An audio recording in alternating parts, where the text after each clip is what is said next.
Welcome to today's Kube Chat. Today we'll be talking about getting engineers to care about Kubernetes costs. So we'll move into the agenda here. So we'll start just with some brief introductions and a little bit of housekeeping before we dive in. So I wanted to let everyone know that we will be recording today's session. So I will send a link out to that recording to everyone who registered out probably tomorrow. So be on the lookout for that email. And then we'll also put it on our website. So if you can't stay for the whole thing or want to share it with anyone else, feel free to just keep an eye out and we'll send those resources out shortly. We also have a copy of the deck on today's webinar console. So you can download a copy there and follow along. And there's also some links to resources at the very end. So you can click through and read a little bit more. And then also we do have a Q&A feature there on the console. So if you have any questions, please feel free to add them and we will cover as many as we can at the end of the webinar. We'll probably save about 5-10 minutes or so. So feel free to add as many as you want because we're here to answer all of the questions that you have. And that is all for the little intros and housekeeping. So I'll move into our speaker today. So we have Joe Dahlquist. Joe is our principal product marketing manager here at IBM Kubecost. He will help run you through all things DevOps and FinOps today. So we'll be covering how Kubernetes can really be different for your FinOps and all the things that leaders should keep an eye on to help kind of understand what their engineering teams are going through so they can better understand the costs that they might be dealing with. And Joe is perfect for this because he has a very deep background in product marketing across all sorts of industries, including cybersecurity, cloud, fintech, and edtech. So he'll be covering everything you could possibly want to know about FinOps and DevOps and Kubernetes today. And I did drop a link to Joe's LinkedIn there on the console. So if you'd like to connect with him, feel free, and he'd be happy to answer your questions offline as well. And with that, I will pass it over to Joe. Thanks, Dee. Hi, everybody. Hope you're having a great day. Great evening, wherever you're watching this from and whatever time of the day it might be. A little bit about IBM Kubecost, if this is your first time listening to us talk about these interesting topics of engineering cost efficiency and Kubernetes. Kubecost was recently acquired about a year and almost a year and a half ago by IBM. We're a real-time cost visibility and insight tool built specifically for DevOps teams that are working with Kubernetes in meaningful ways. And our solutions help you continuously reduce and understand your cloud costs, especially those that are running inside of containers. Our solution works with Kubernetes everywhere. We have a fantastic group of customers that put their trust in us to monitor and reduce their Kubernetes costs to the tune of more than $5 billion of managed spend a year. We've got a global team wherever you are in the world. We'd love to connect with you, help you understand how Kubecost works, how it might work for you. A little bit more on that later, but let's jump into it. We've got some interesting stuff today. I'm going to start with why engineers might sweep Kubernetes costs under the rug, why it's not necessarily top of mind, and maybe it shouldn't be top of mind for those teams. Why do these costs often get ignored? I think the bottom line is that compared to all the other things that DevOps teams work on, the pressures that they feel, both to be innovative, to move fast, to deploy software that doesn't have to be pulled back in, to adhere to compliance requirements and security requirements, and lots of other pressures. Cost doesn't necessarily rise to the top, right? Performance does.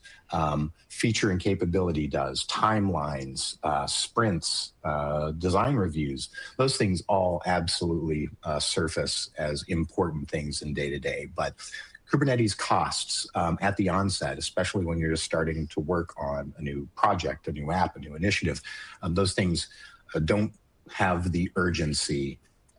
And without it, right, without understanding what those costs are, you start at an extreme disadvantage. So some of the reasons that kind of drive this is that engineers really look to optimize for reliability, for delivery, because that's what they get measured on, right? MTTR and other DORA metrics are the things that they get measured on.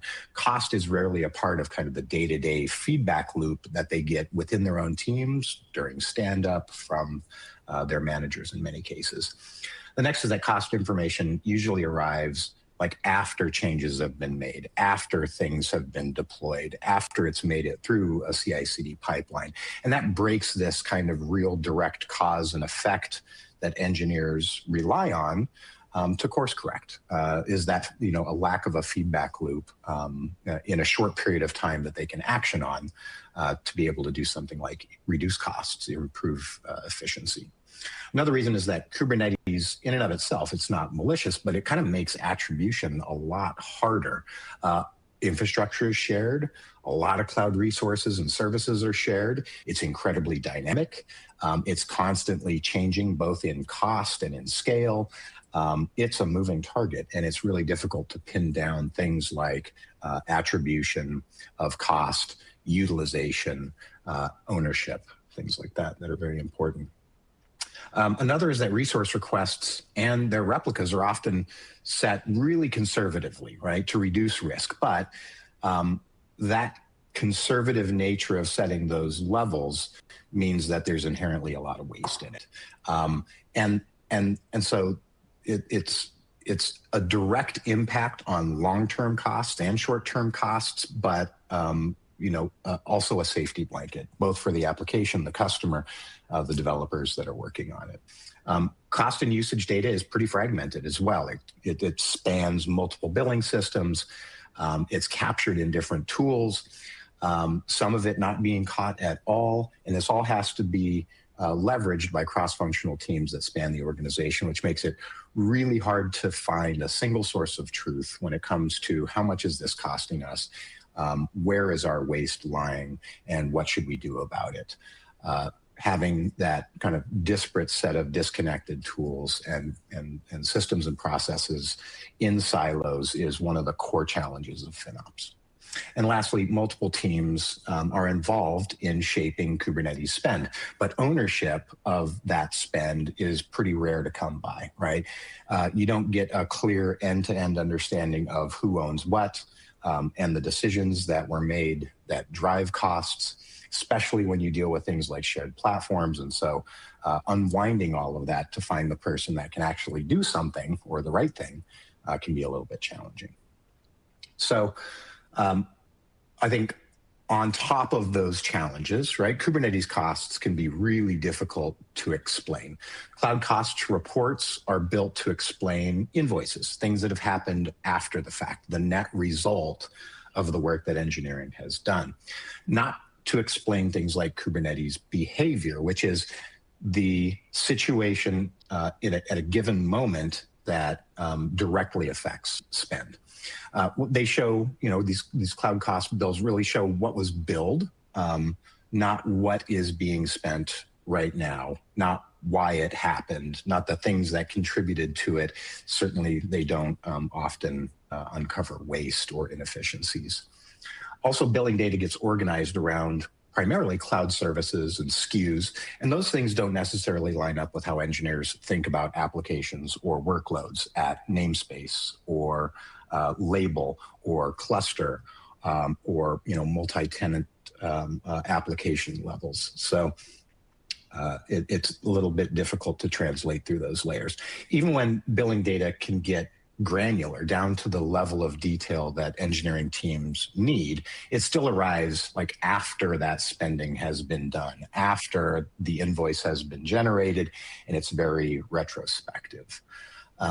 Kubernetes introduces this concept of significant shared infrastructure. Most of the resources and most of the costs that you deal with when working with Kubernetes are shared, right? System workloads, dynamic scheduling makes this attribution of who owns what, who's responsible for what percentage of spend really, really challenging, if not impossible, unless you have some purpose-built tools for that.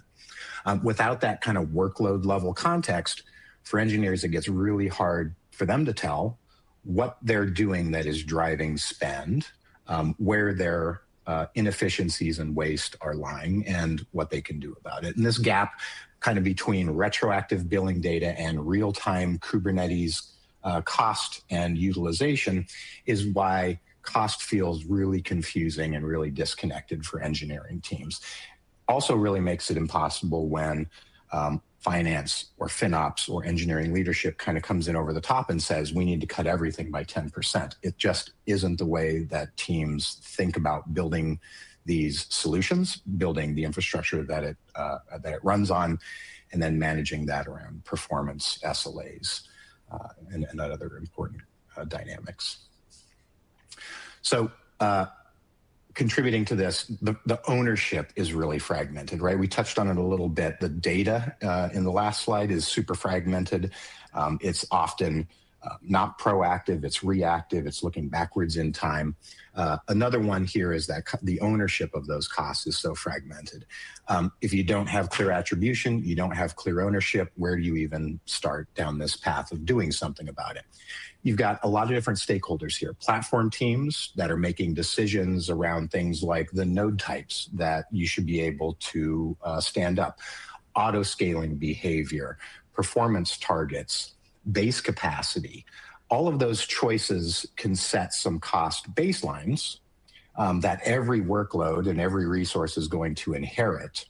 But then it's largely left up to other teams what they do on top of those baselines, and often without any kind of ceiling or limits to what dev teams can actually choose when they're building these apps. Application teams then control how that capacity that the platform team has set is going to be used through things like requests and replicas, rollout patterns, all these small configuration choices that multiply spend time and time again over a long duration of time. Then you've got shared services, right? Like ingress services, observability tools, security tools, system workloads, and those consume real sources as well, but not at the decision or the fault of any application development teams. These are just required fare, but those costs often get grouped up as overhead and just applied generally across teams instead of being attributed based on utilization. And so this kind of this concept of maybe a showback or a chargeback where you have a finite amount of resources and teams are billed or at least shown what they've contributed based on actual usage metrics to that total amount of cost. And then they own an appropriate percentage of it. That's also very challenging to do.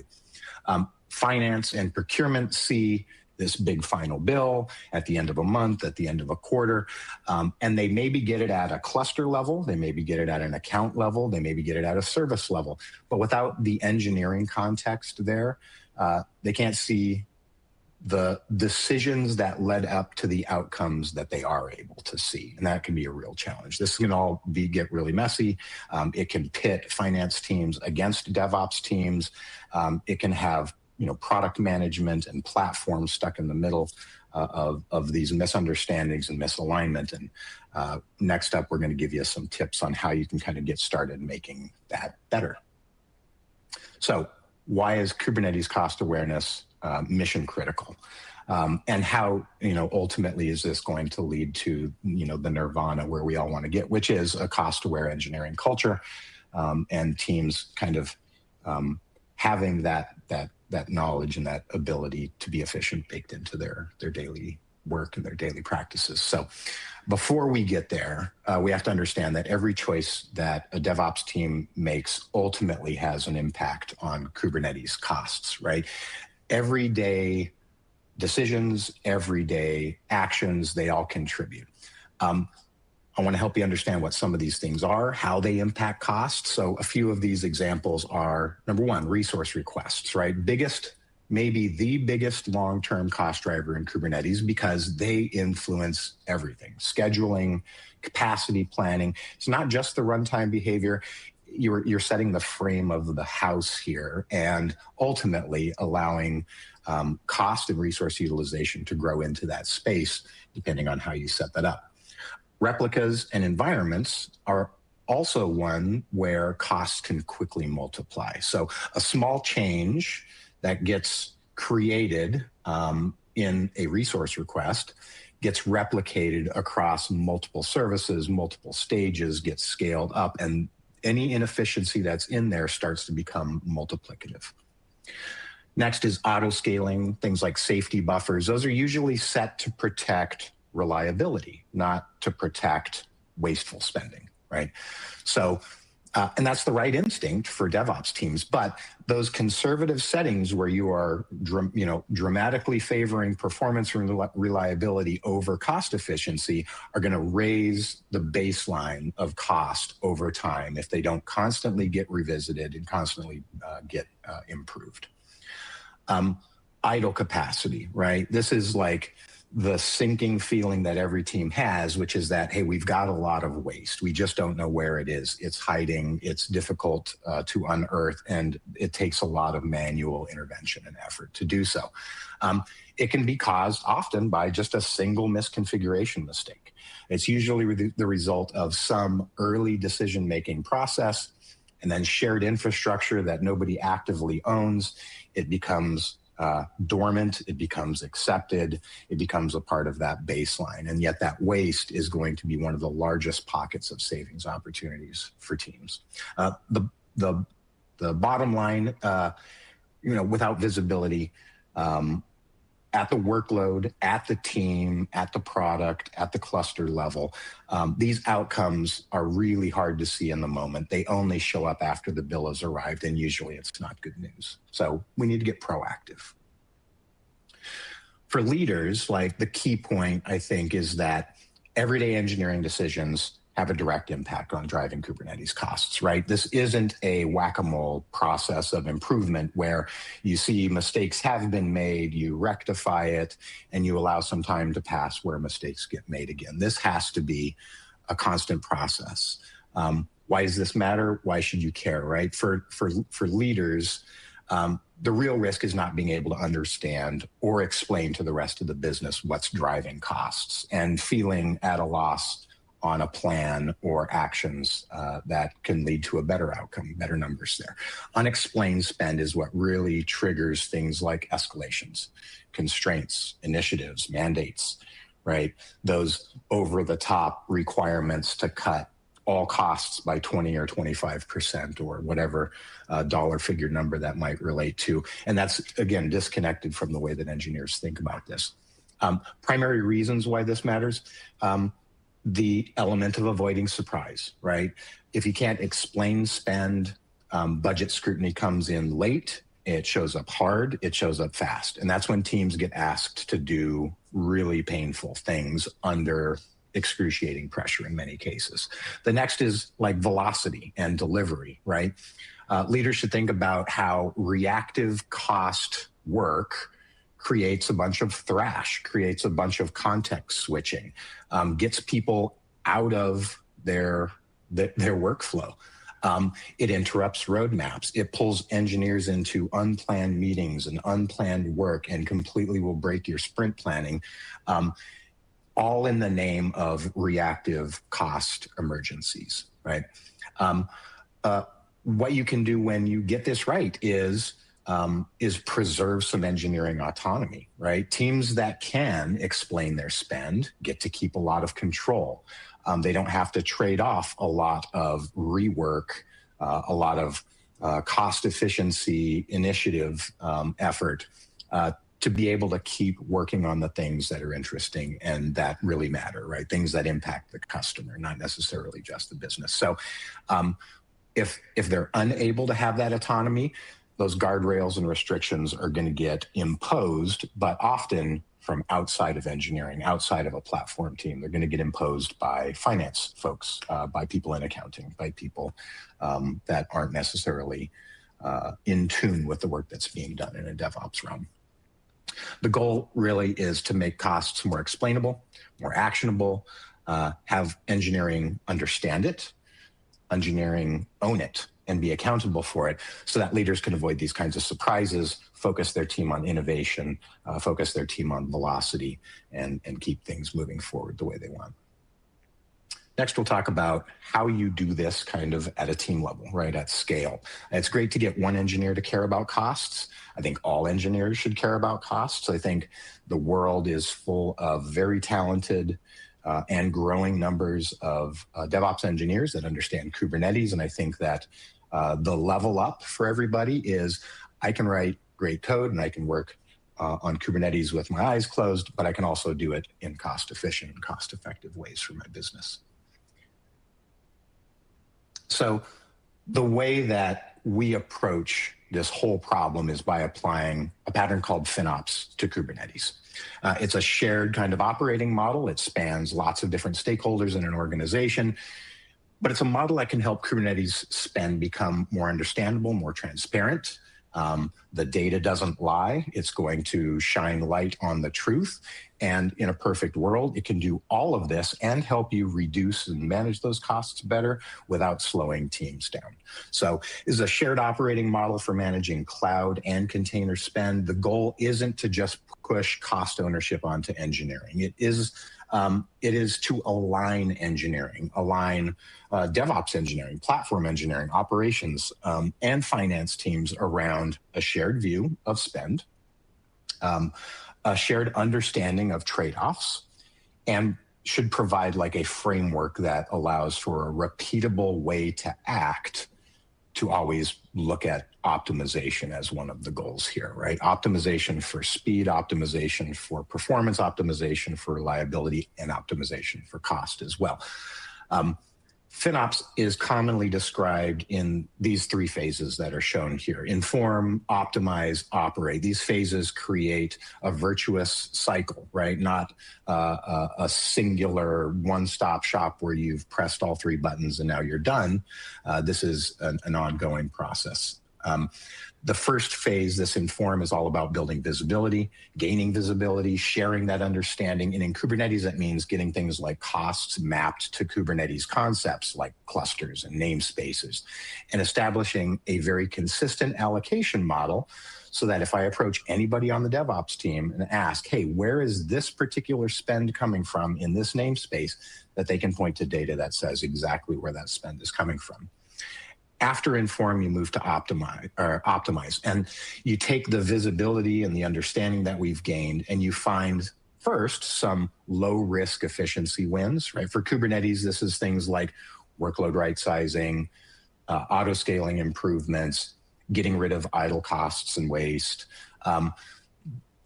over provisioned requests, idle capacity, right? You address those kind of easier big rock items in this optimize phase, and in subsequent passes at this, you get more and more granular, and you look at more and more challenging things that maybe have lower ROI but still contribute individually to overall optimization and cost savings. In the third phase here under operate, we're making this durable. We're making it withstand time. This is where you start to take that cost awareness and it becomes a part of the daily operations of engineering teams, right? Instead of just build, deploy, you start to slow things down just enough to bring in cost awareness, cost understanding, a measurement of utilization and cost metrics, and use those as checkpoints in your CI/CD process to be able to not only deploy software fast, but deploy software fast and in a cost-efficient manner.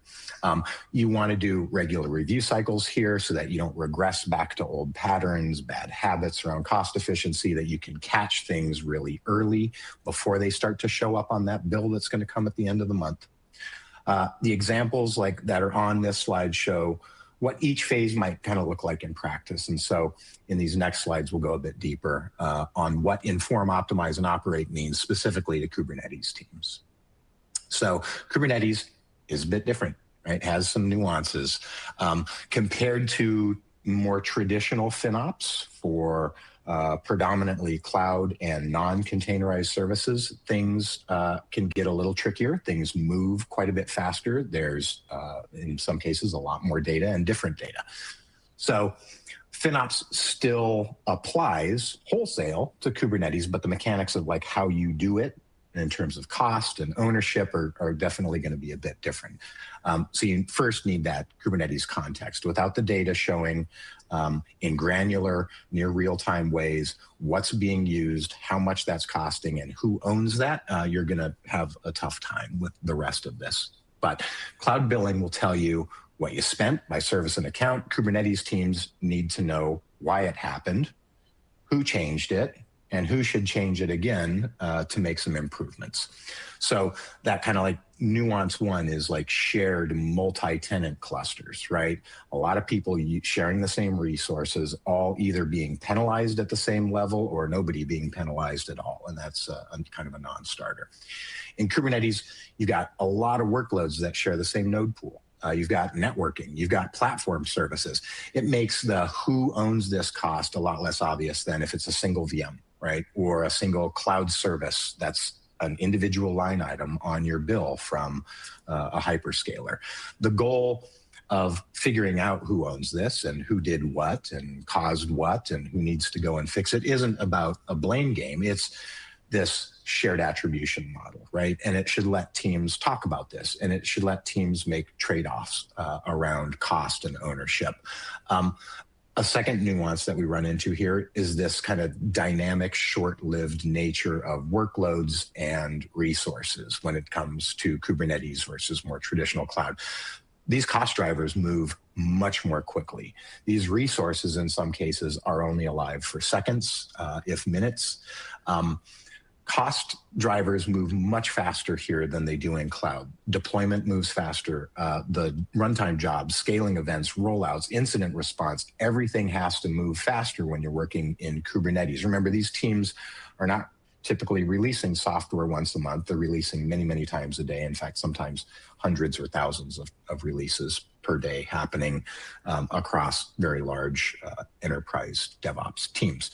So static reports aren't going to show you what's happening right now. Those static reports aren't going to probably show you what happened in the last 30 minutes or 3 hours, or in some cases 3 days. And so they lag behind the changes that are happening.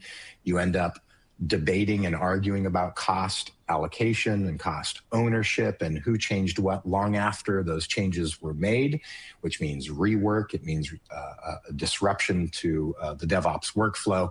Instead of being able to steer those things and make course corrections right there in the moment, which is what that's the DevOps happy place, right?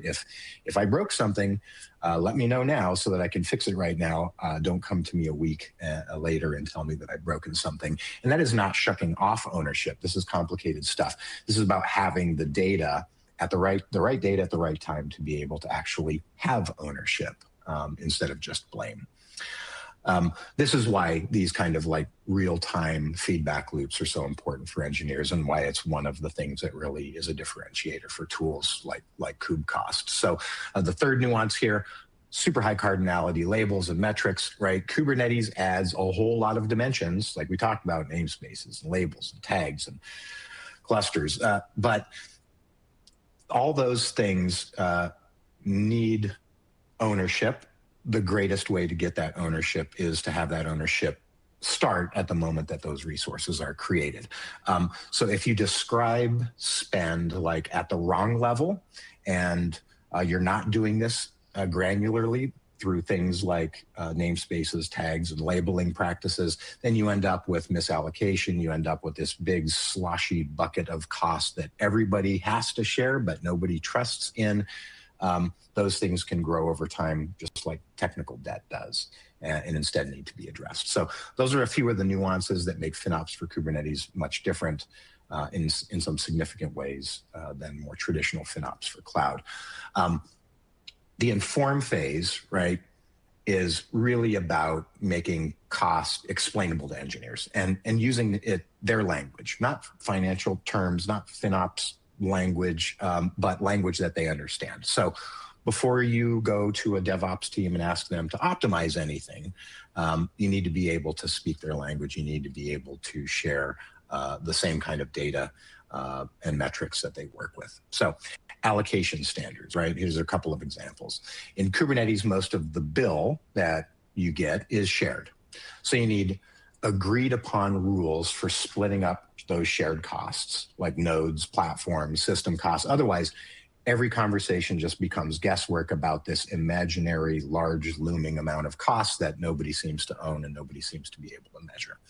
Another example, calling out that labels aren't the point. They're just the minimum amount of metadata that you need to connect spend to a team or to an app or to an environment and do it consistently and across all resources, right?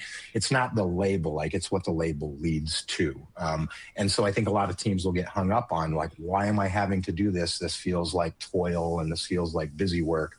Aren't we able to like, ephemerally label things after the fact? No, this kind of hygiene around putting in the metadata that allows teams to recognize ownership and take accountability is very important to do from the start.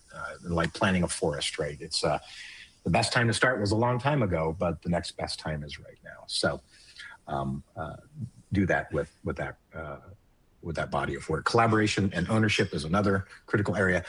This is where leaders kind of can prevent cost work from becoming an ad hoc fire drill, where you can kind of be a shield for your teams by defining who owns what, how often you're going to review costs, allocation, ownership, and being transparent about how decisions get made, when costs have to be optimized, when you have to make those trade-off choices. Another example, emphasizing the engineering levers that really matter, right? Requests, replicas, auto-scaling behavior, idle capacity. Those are like the knobs and levers that DevOps have available to them that can drive capacity on one hand and waste on the other. Another is chargeback and showback, right? So if you can't trust your allocation, chargeback is an argument starter. And it turns to a battle about what's fair instead of a conversation about what changes need to be made, what action should be taken to make things fair. I think when you weave in that ability to make changes into things like showback and chargeback, you avoid like the butting of heads, the arguments, the throwing your hands in the air and saying they just don't speak our language. That often happens. Another example here, explaining kind of the path, right? Showback, chargeback, when done correctly and not as a blame game, builds a lot of trust, builds shared context. It can be used later to reinforce accountability once the model kind of becomes stable around showback and or chargeback. But this is a process that you have to start, and it does help to build that engineering culture of efficiency as well. The output of this whole phase in form should be shared visibility, shared definitions. It should materialize in shared goals, a single source of truth, so that you can move into those next two phases, optimize and then operate.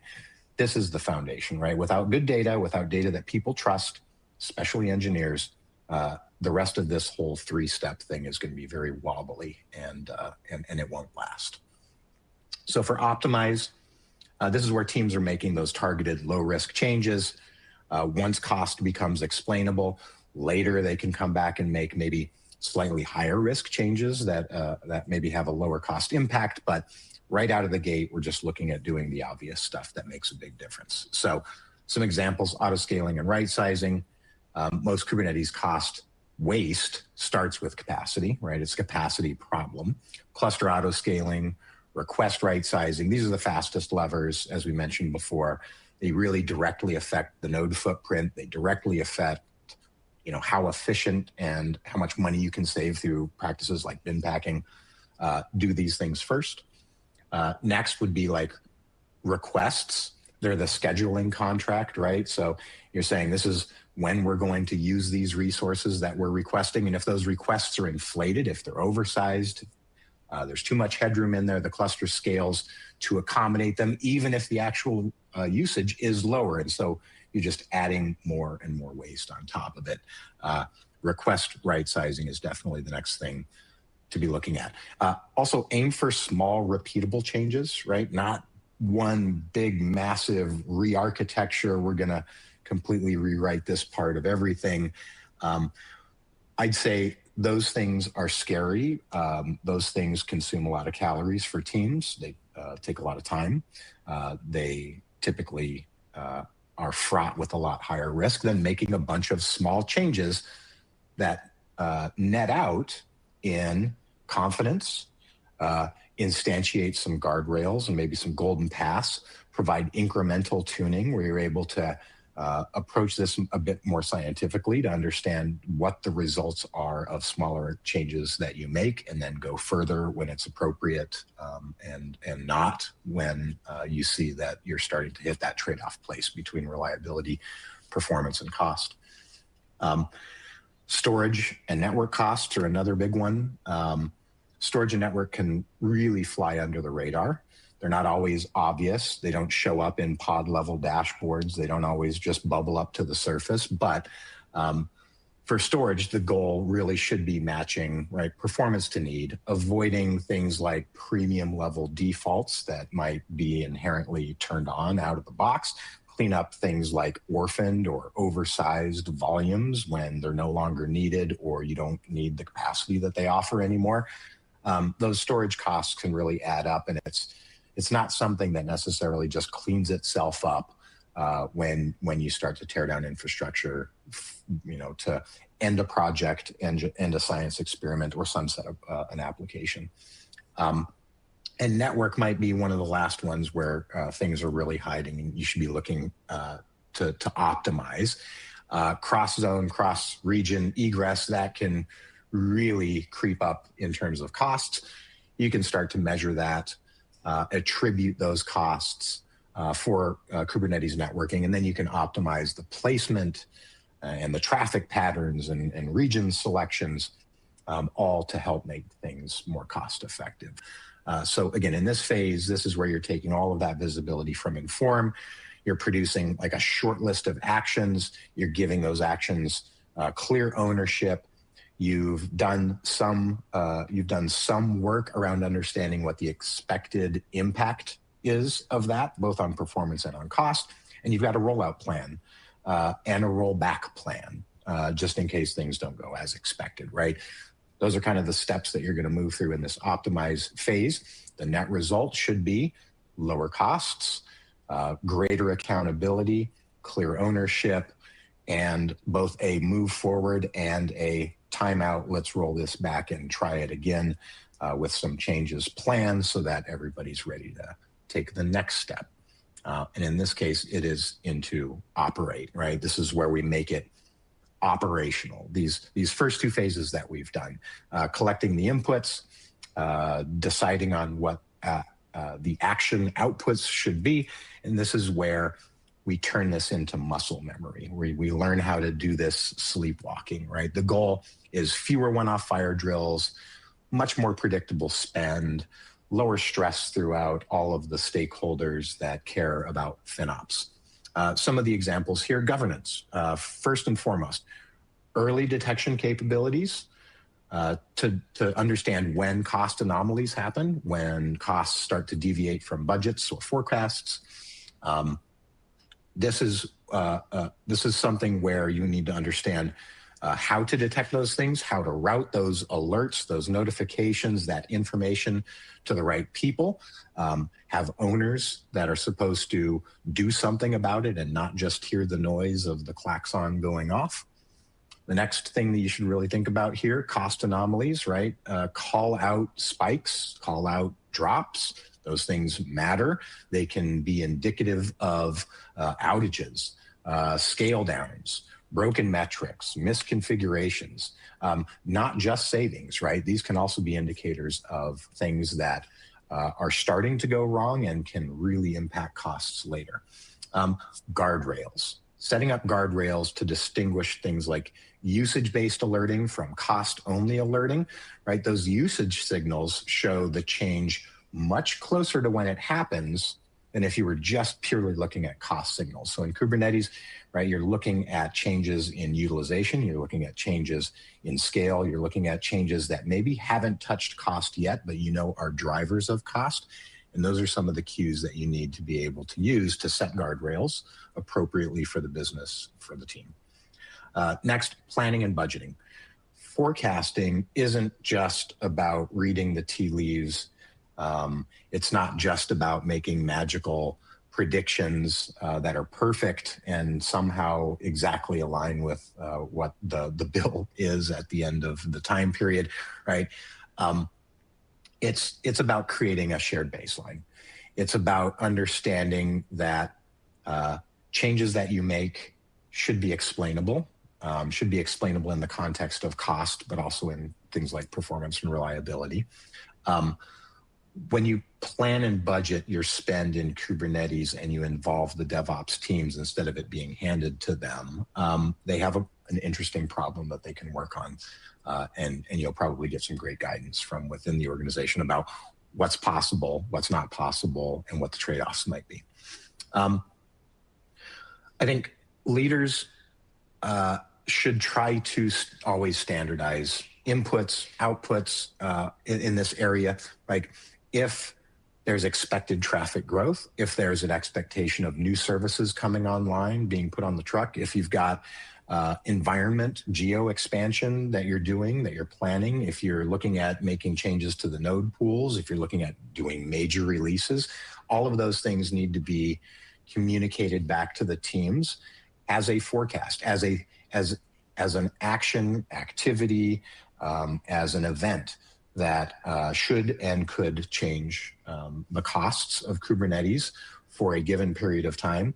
A Black Friday, right? A grand, a massive unveiling of a new application or capability. All of these things can be inputs that can be standardized and understood in the context of forecasts and budgets. Last, like do regular reviews, right? Keep it lightweight, keep it consistent, treat it like a stand-up. Don't turn it into a blame game. Review budget variances, review unexpected surprises, assign follow-up actions and activities, capture the decisions that you're making, the actions that you're taking, so that the next time you see that same problem crop up, you've got a playbook for it and you don't have to go through that whole process again. Operating, this phase of operation is the phase where teams really earn trust with finance, right? This is where the two teams maybe go out to lunch together, start making friends. I think finance, once they understand how DevOps engineering and Kubernetes works, what the nuanced differences are compared to maybe what they're familiar with, and conversely, DevOps teams understand the motivations behind FinOps, behind the professionals that are practicing that, and the reasons why they're asking the questions that they are asking and doing what they're doing. These teams can explain things much better to each other. They can get on the same page. They can share some goals. They might even be able to meet on a regular basis in the same location and not have an issue. So making this spend explainable on both sides of this coin is really critical, and it helps you really control these costs and then communicate it throughout a business. It takes so much of the pain away. So it doesn't happen overnight, right? You don't just wake up and say it's Monday and this is a 3-step process, and by Wednesday we should be in the the operate phase. This is a simple maturity model, right? This is how teams go from like building that cost awareness and then over time getting to a place where they feel like they have operationalized these practices and that they are proactively cost effective and efficient. This isn't a scorecard. This isn't a race. It shouldn't necessarily, I mean, it will maybe show up as a mandate, but the mandate should not be to get everybody to the run phase as fast as possible. There's work that has to be done here.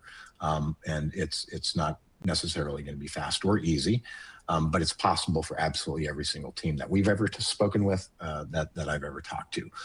The real point here is progression, right? It is starting with what's realistic for your organization, for your teams, and then leveling up their practices to reduce surprises and make spend explainable to the rest of the organization and understandable to the teams who are driving that, right? That is really this first crawl phase. This is where most teams start. You go from having limited or no visibility to some basic visibility. Still a lot of manual work involved. You're pulling reports, you're asking questions, you're having some meetings about this and understanding the why behind some of these costs.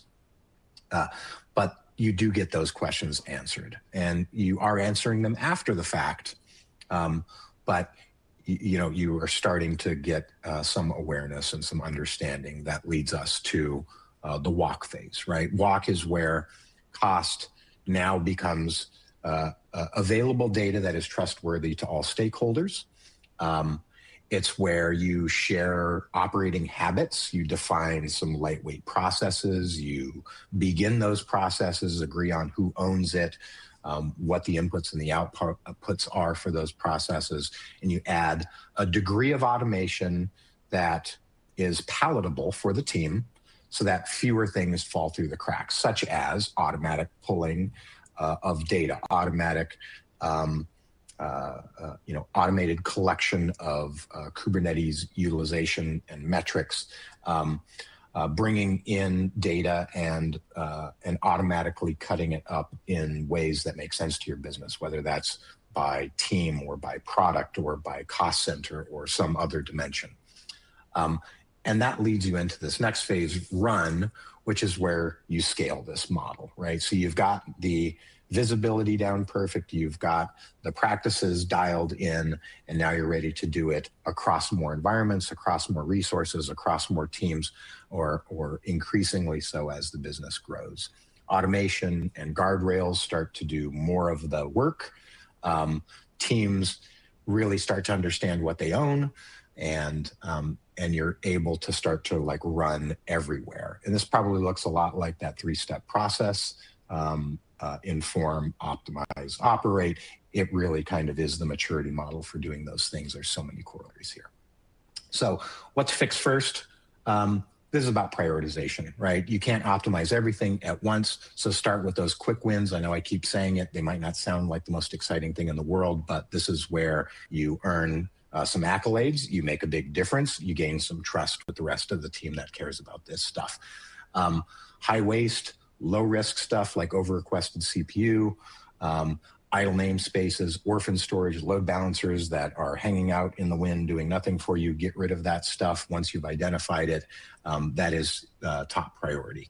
Then move to strategic changes that need the involvement of design, need testing, like changing node types, changing your auto-scaling strategy, consolidating clusters, coming up with new storage policies. These are a level deeper. These are a little bit more strategic. If done wrong, these can replicate bad things throughout the organization. So approach with a little more caution than those like low-hanging fruit wins. But then finally move on to things like deprioritizing low impact or short-lived workloads, not giving those things the resources that you might give other things. Things where the spend is really tiny, services temporary, right? Shouldn't be at the top of your cost optimization backlog, but those are, that is the buffing and the polishing that really makes this whole thing shine. Last, we'll just kind of close this up with how we can help. We've built a tool specifically to help teams address this problem.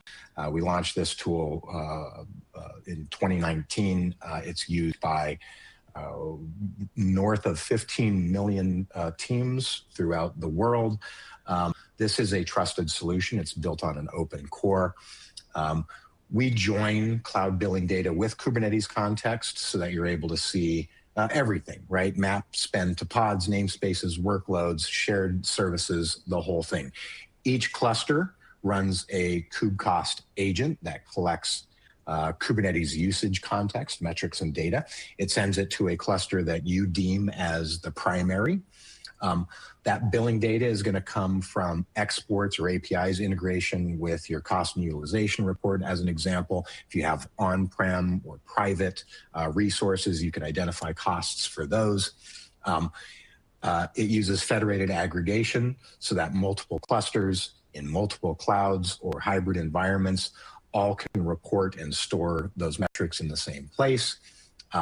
And it turns those delayed cloud totals into real-time, actionable, engineering-level cost drivers and an understanding of those cost drivers. It allows them to allocate shared and platform costs. It pulls all of this together in a single tool that plays nicely with the workflows and the other cloud native tooling that DevOps teams work with on a daily environment. As I mentioned, it runs across any Kubernetes environment and is super extensible and very scalable. So we have a free version of this called Kubecost Foundations. Encourage you to try it, put it on a cluster. See what it tells you. It may only take about 5 minutes for you to start getting some meaningful results back about your costs, your utilization, and things, areas of opportunity to become more cost effective and efficient. We've kind of covered most of this. It's going to allow you to take more ownership. It's going to give every stakeholder the data that they need and help you do really cool things like identifying trends, anomalies, doing forecasting, setting up budget alerts so that teams are notified when their spending has crossed a threshold that they should be aware of. There's a great set of features and capabilities here that I think works for just about every team. With that, Dee, I'll toss it back over to you. And actually, I think we've got one more here. So what do you do next, right? You're a leader. I've just talked at you for 49 minutes in a row about a 3-step program, a 3-step maturity plan, lots of things to think about. I think the takeaways here are you can build cost awareness with habits and cadence, practice and pattern, and not blame, right? Not finger pointing. Bring people together to understand and own these things instead of making it a problem that they have to just solve. Prioritize communication. That's really going to be what brings these teams together here. Align on shared everything, definitions, metrics, context, data quality, efficiency, waste, what your baseline should be. Align on those concepts and make sure that they're communicated. Keep the tone curious, right? If you're in FinOps, if you're in finance and you're talking to DevOps teams, don't say, who did this? Say, what changed, right? Those are important nuanced differences that actually will pique the curiosity of DevOps teams and make them want to care about cost and want to find that answer instead of saying, it wasn't me, it was somebody else. Accelerate review cycles. Instead of looking at this once a month, start looking at this once a week, even if it is very lightly, to start some good patterns and practices there. Catch drift, catch change, catch anomalies, catch those things that drive cost as early as possible. A lot of that is going to be by moving the cadence of these discussions up to something more like weekly than monthly. And maybe in some cases, when you find these anomalies, that should be daily. It should happen in a stand-up. Establish regular FinOps meetings. Establish regular meetings that bring engineers or engineering leadership into those meetings so that you can get on the same page. In those same rooms, platform, app teams, finance, right? Get the team, the A team together that needs to be solving this. Celebrate wins, right? If you reduced some cost, it didn't impact performance, awesome. Give pats on the backs and kudos. Make it about wins and positive things and not just problems and overspending and budget variance and things like that. Make savings normal, not a fire drill, right? Make this a normal activity that's ongoing instead of it always being a 5-alarm fire. And then highlight safe improvements that didn't cost you reliability or stability or performance, right? Those are the things that should really be celebrated throughout the team is, hey, we found a way to save cost and we didn't, have to give up an iota of the other things that we care about. Engineers love those kinds of wins. That is the fruit of, hard work. Celebrate those things and highlight them for the rest of the team. I hope those tips can help some leaders really kind of start a FinOps program in their organizations and make it successful. Awesome. Thank you, Joe. For those of you that may not know, we were supposed to have a second speaker today, and unfortunately he was sick. So cheers to Joe for just covering the entire webinar on his own, because I know that can be a lot. So I appreciate you, Joe.